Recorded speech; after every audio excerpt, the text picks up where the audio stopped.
என்னங்க சார், உங்களை பார்க்கவே முடியல. இந்த ஒரு வாரம் ஆளை காணோம். ஊருக்கு போயிட்டீங்களோ? ஆமாம் தம்பி, நான் தான் சொன்னேன்ல, ஊரில் வீடு இருக்குது. அப்படியே நான் டைம் கிடைக்கும்போது அப்பப்போ அங்கே போயிட்டு வருவேன் அப்படின்னு சொன்னேன்ல. சாட்டர்டே சண்டே லீவாக இருந்தால் ஊருக்கு போய் பழைய வீட்டில் உட்காந்துட்டு வருவேன்னு சொன்னேன்ல உன்ட்ட தான். அது மாதிரி அங்கே போயிட்டு வந்தேன். கொஞ்சம் ரிலாக்ஸாக இருக்கும் தம்பி, மனசு நிம்மதியாக இருக்கும். அதுக்கு தான் போனேன். போனீங்கன்னா அப்பாவோட பழைய ஃப்ரெண்டு பார்த்தேன்னா அவங்ககிட்ட உட்காந்து பேசுவேன். ஏன் பழைய ஃப்ரெண்டு சின்ன வயசில் இருக்கவங்க அங்கே போனோம்னா அங்கே ஊருக்கு போகும்போது லீவுக்கு போகும்போது ஜாலியாக விளையாடுவோம். அப்போ அந்த கிராமத்து ஃப்ரெண்ட்ஸ் எல்லாம் இருப்பாங்கல்ல, அவங்களையும் பார்த்தேன். நானாவது பரவாயில்ல, அவங்களாம் ரொம்ப வயசான மாதிரி போயிட்டாங்க. அங்கே அவங்களுக்கு குழந்தை குட்டி பிறந்து கல்யாணம் பண்ணி கொடுத்தோம்னா அவங்க என்ன பண்ணிட்டாங்க, நமக்கு அவ்வளோதான் வாழ்க்கைன்னு அப்படியே ஏனோ தானே இருப்பாங்க. அப்படியே வந்து பார்த்தா வயசான தோட்டத்தோடு போயிட்டாரு. என் பழைய ஃப்ரெண்டு ரொம்ப நாளைக்கு அப்புறம் பார்த்தேன். அவர் எங்கேயோ வெளியூருக்கு போயிடுவார் போல் வேலைக்கு அப்பப்போ. நான் அன்னைக்கு தான் பார்த்தேன். அப்போ தான் பழைய நினைவுகளை நாங்கள் சொல்லி பகிர்ந்துக்கிட்டோம். நான் அவர் இன்னும் 2 ஃப்ரெண்ட்ஸ் எல்லாம் சேர்ந்து ஊருக்கு லீவுக்கு போயிட்டேன்னா இது ரொம்ப ஜாலியாக இருக்கும். நாங்கள் என்ன பண்ணுவோம், எங்கள் வீட்டிலேருந்து கொஞ்சம் தூரம் புறநேயம் எங்கள் பாட்டி வீடு கடைசியாக இருக்கும். அங்கிட்டு பூரா பின்னால் வயக்காடாக இருக்கும்.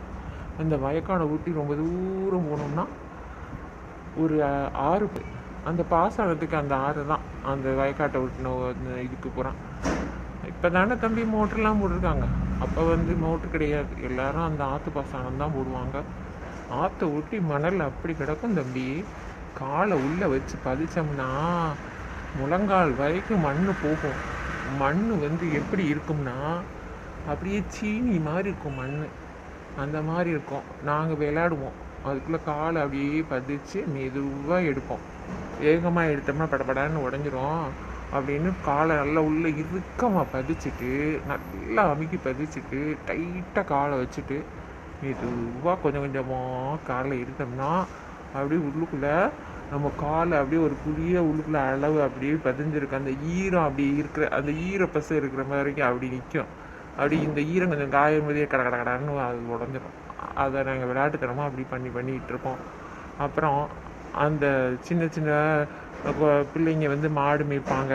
மாடு மேய்ச்சிட்டு அந்த சின்ன சின்ன பிள்ளைங்க பூரா என்ன பண்ணுவாங்க, ஒரு பெரிய கூடையை வச்சு அந்த மாடு வந்து சாணம் போடல, அதை வந்து நம்ம வந்து வீட்டில் தொழுவத்தில் சாணம் போட்டால் அதை எடுத்து வைக்கணும். அந்த உமியெல்லாம் போட்டு தட்டி நல்லா எருவாட்டின்னு சொல்லி செவுத்தில் தட்டி வைப்பாங்க.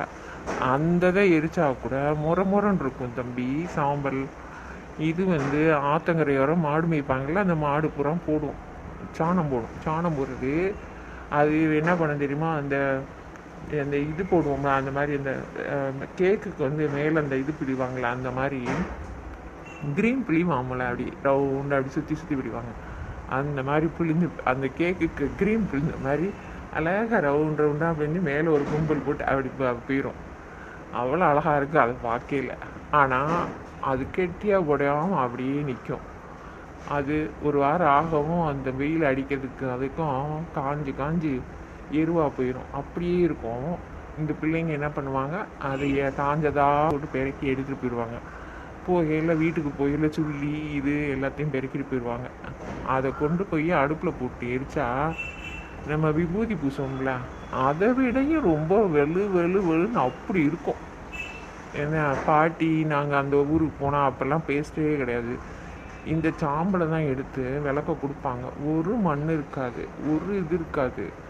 அப்படியே இப்போ இந்த நான் தான் சொல்கிறேன்ல, விபூதியை விடையும் விபூதி கூட நெருன்னு இருக்கும், விபூதியை விடையும் சாஃப்டாக இருக்கும்.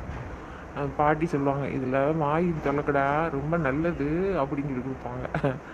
அதெல்லாம் வந்து நாங்கள் சொல்லிட்டு சிரிச்சுட்டு ஐயோ இதவா அப்படிம்போம். ஏய் அந்த விளக்கு ரொம்ப நல்லது அப்படின்னு சொல்லி கொடுப்போம். அதெல்லாம் சொல்லி சிரிச்சுக்கிட்டு இருந்தோம். அப்புறம் என்ன பண்ணுவோம், ஆத்தங்கரையை ஒட்டி நாங்கள் அப்படியே விளாண்டுட்டு வர்ற வழியில் இந்த பச்சை பயிறு இது தோட்டத்தில் வந்து போட்டு வச்சுருப்பாங்க வர்ற வழியில். அங்கே என்ன பண்ணுவோம், அது காஞ்சு நல்லா காய்ச்சிருக்கும். அழகா முத்து முத்தாக அந்த பச்சை பயிறு காய் இருக்கும். நாங்கள் வரையில் என்ன பண்ணுவோம், குளிச்சுட்டு அந்த ஈர துண்டு இருக்கும் அதை மேலே போட்டுட்டு ஒரு முடியில் ஒரு முனையில் அந்த பச்சை பயிரை உருவி உருவி உருவி போட்டுவோம். அதுக்குள்ளே கொஞ்சம் போட்டிருப்போம். அதுக்குள்ளே அந்த தோட்டக்காரன் எங்கேருந்து பார்ப்பானோ அங்கேருந்து கம்பை தூக்கி எறிவான். திட்டு திட்டு திட்டுன்னு வாடா ஓடுவோம்னு திட்டு திட்டுன்னு ஓடுவோம். ஓடுனா வயக்காட்டுக்குள்ளே விழுந்து அந்த கருது அறுத்துருப்பாங்க. அது அப்படி ஒரு மாதிரி இப்படி இப்படி இருக்கும், குறைன்னு அந்த கருது அப்படி அறுத்து இருக்கும். நான் போய் விழுந்து அந்த பசங்கள்லாம் தவி எப்படியாவது ஓடிடுவாங்க கிராமத்து பசங்களாம். எனக்கு ரொம்ப அப்படிலாம் ஓட தெரியாது. பயத்தில் என்ன செய்வேன், டம்முன்னு விழுந்து அதில் விழுந்து காலெல்லாம் சீச்சு அதோட எந்திரிச்சு திருப்பி ஓடுவோம். வாடா வாடான்னு இழுத்துட்டு போயிடுவாங்க. நீ இழுத்துட்டு போனால் வீட்டுக்கு போய் பார்த்தாப்பா அழுவியாக வரும். ரத்தம் அந்த முட்டி பூரா ஜரைச்சிருக்குமா. பாட்டி சொல்லுவாங்க, இதெல்லாம் தேவையில்லாத வேலை, ஏன்டா இப்படி பண்ணுறேன்னு திட்டுவாங்க. மறுநாள் காலையில் அந்த தோட்டத்துக்கு அறையை எப்படியோ அடையாளம் முடிச்சு வந்துடுவான். வந்து வீட்டில் வந்து திட்டிட்டு போவான். அப்புறம் பாட்டிகிட்ட சொல்லுவாங்க, சரி உங்கள் பேரங்க வந்து ஊர்லேருந்து வந்திருக்காங்க, தெரியாத பசங்க, அதனால தான் சொல்லி விட்டுட்டு போகிறோம். அடுத்த தடவை அப்படி பண்ணுனா நாங்கள் வந்து மரத்தில் கட்டி வச்சுருவோம் அப்படின்னு சொல்லி அரட்டிட்டு போவார். எங்கள் பாட்டி சொல்லுவாங்க, மரத்தில் கட்டி வச்சு அடிப்பாங்க அப்படின்னு சொல்லி எங்கள் பாட்டி சத்தம் போடுவாங்க. அப்புறம் நாங்கள் பயந்துட்டு பேசாமல் இருப்பேன். அப்புறம் அடுத்த வருஷத்துக்கு போகையில் தானே போகிறோம், ஒரு வருஷம் கழிச்சு அப்படின்னு சொல்லிட்டு அதுக்கப்புறம் போவோம். அந்த மாதிரி எல்லாம் ஜாலியாக இருக்கும். அதெல்லாம் சொல்லிட்டு இருந்தேன். சொல்லி அவன் சிரிப்பான். இவன் ஓடுனா ஓடி வரவே தெரியாது. தாண்டேன்னு சொல்லி தாண்டேன்னு சொல்லி டொம்முன்னு இந்த சகதிக்குள்ளே விழுந்துருவான். இல்லைன்னா அந்த கருதறுத்த அந்த புழுவை வந்து சரட்டுன்னு அதில் போய் காலை வச்சு எங்கிட்ட ஒரு பக்கத்தில் கீழே விழுந்துருவான். எல்லா வேலையும் பண்ணுவான். என்னடா அப்படின்னு சொல்லிட்டு சிரிச்சுக்கிட்டு இருந்தான். எவ்வளோ ஜாலியாக இருக்கும் அந்த நாள் அப்படின்னு. அதெல்லாம் ஒரு காலம்ப்பா. அப்படி அந்த ஒரு மாதம் அந்த சம்மர் ஹாலிடேஸில் அம்மா கூட ஊருக்கு போகையில் அவ்வளோ ஜாலியாக இருக்கும். ஏன்னா இங்கேருந்து ட்ரெயினில் போகையில் எப்படா போகும்னு இருக்கும். பச்சை பசேர்னு பார்த்துட்டு போகையில் அதெல்லாம் ஒரு நல்ல ஜாலியான காலங்கள். அந்த காலம்லாம் திரும்பி வராதுப்பா தம்பி. அதை பற்றி பேசுவோம், அப்படியே பொழுது போயிடும். நல்லாயிருக்கும் தம்பி. ஆமாம் சார், எங்கள் அப்பாவும் இந்த மாதிரி எல்லாம் எங்களுக்கு சொல்லுவார். அவங்களும் கிராமத்தில் இப்படியெல்லாம் சொல்லுவாங்க. அப்புறம் எங்கள் வீட்டில் வந்து எங்கள் அப்பா கிராமத்து வீடெல்லாம் விற்றுட்டு இங்கே நாங்கள் டவுனில் செட்டில் ஆகிட்டோம். அவங்க அப்பா இப்போ வருத்தப்படுவார், ஏன்னா அந்த வீடை விற்றோம் அப்படின்ட்டு. நம்ம விற்றுட்டு வந்துட்டோம், நமக்கு அதுக்கப்புறம் சொந்த ஊர், பிள்ளைங்களுக்கு அந்த கிராமத்தோட வாழ்க்கையை காட்டுறதுக்கு நம்மளால் முடியலன்னு ரொம்ப வருத்தப்படுவார் சார். அதெல்லாம் எங்கள் அப்பா எங்களுக்கு சொல்லியிருக்காரு.